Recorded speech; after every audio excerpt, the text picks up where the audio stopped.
بسم الله الرحمن الرحيم. هل أتى على الإنسان حين من الدهر لم يكن شيئا مذكورا.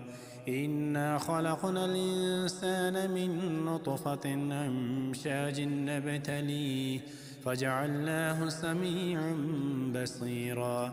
إنا هديناه السبيل إما شاكرا وإما كفورا. إنا أعتدنا للكافرين سلاسل وأغلالا وسعيرا.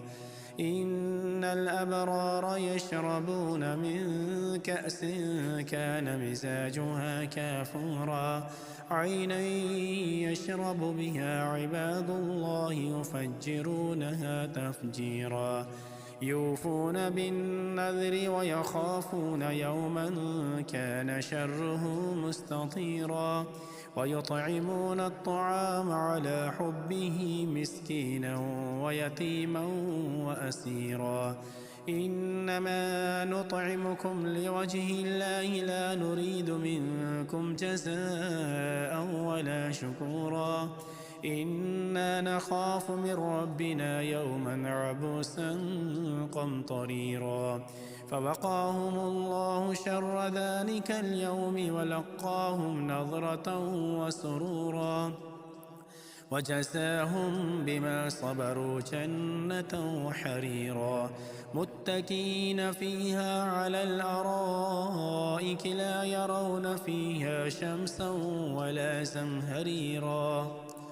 ودانية عليهم ظلالها وذللت قطوفها تضليلا.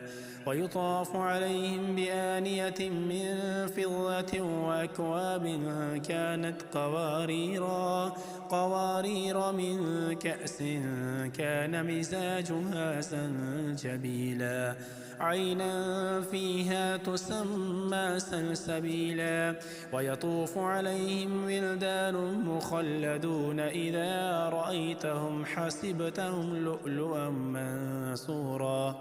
وإذا رأيت ثم رأيت نعيما وملكا كبيرا. عاليهم ثياب سندس خضر واستبرق وحلوا أساور من فضة وسقاهم ربهم شرابا طهورا. إن هذا كان لكم جزاء وكان سعيكم مشكورا. إنا نحن نزلنا عليك القرآن تنزيلا. فاصبر لحكم ربك ولا تطع منهم آثما أو كفورا.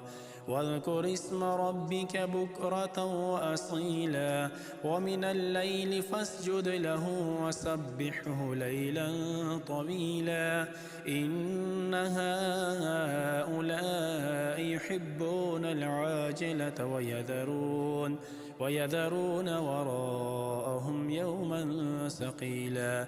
نحن خلقناهم وشددنا أسرهم وإذا شئنا بدلنا أمثالهم تبديلا.